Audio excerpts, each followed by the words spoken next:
Give me everything you got. You can have her, mister.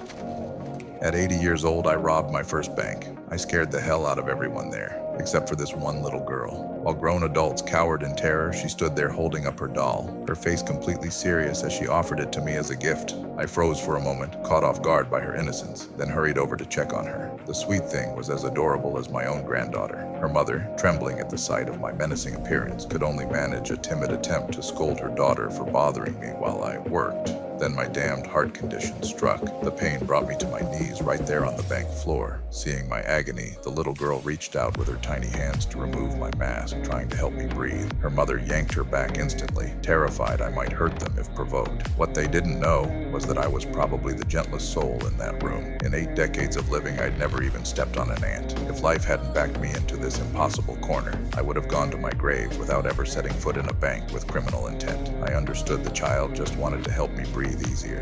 Gently, I patted her small hand to thank her, a simple gesture that would later bring me more trouble than I could have imagined. The heist went off without a hitch. We vanished before the cops arrived, bags heavy with cash, but we didn't blow it on luxuries or vices. Instead, we divided the money into careful portions and quietly delivered them to people like us, people whom life had forgotten, a waitress who couldn't afford her medical treatments, my old factory colleagues whose pensions had been wiped out by a crooked boss who'd canceled everyone's retirement benefits. Without this money, we old-timers would have starved within weeks. After everything was sorted out, I met up with my 2 partners in crime. We strolled into an upscale restaurant like we belonged there and treated ourselves to the kind of meal we'd only dreamed about before. Meanwhile, the police had been busy. Security footage revealed a customer at a nearby supermarket whose running gait matched one of the bank robbers perfectly. They immediately launched an investigation, canvassing the area for leads. We weren't worried. Before the heist, we'd rehearsed our counter-surveillance techniques countless times, preparing for exactly this scenario. Our coordination was flawless. The cops could scramble all they wanted,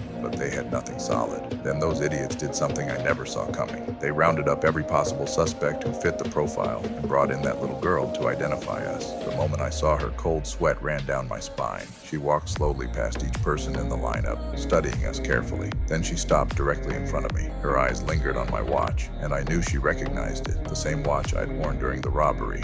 I don't see him. What? He's not here. Are you sure? Yep, I'm positive. I got a great memory.